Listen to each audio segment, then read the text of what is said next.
اور جو لوگ ایمان لائے اور نیک عمل کرتے رہے ان کو خوشخبری سنا دو کہ ان کے لیے نعمت کے باغ ہیں جن کے نیچے نہریں بہہ رہی ہیں.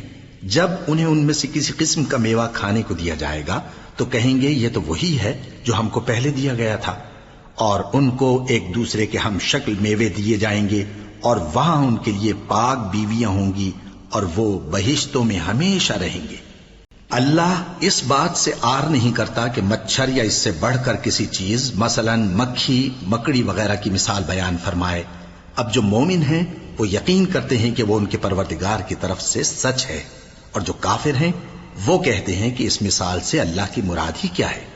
اس سے اللہ بہتوں کو گمراہ کرتا ہے اور بہتوں کو ہدایت بخشتا ہے، اور گمراہ بھی کرتا ہے تو نافرمانوں ہی کو، جو اللہ کے اقرار کو مضبوط کرنے کے بعد توڑ دیتے ہیں اور جس چیز یعنی رشتہ قرابت کے جوڑے رکھنے کا اللہ نے حکم دیا ہے اس کو قطع کیے ڈالتے ہیں اور زمین میں خرابی کرتے ہیں.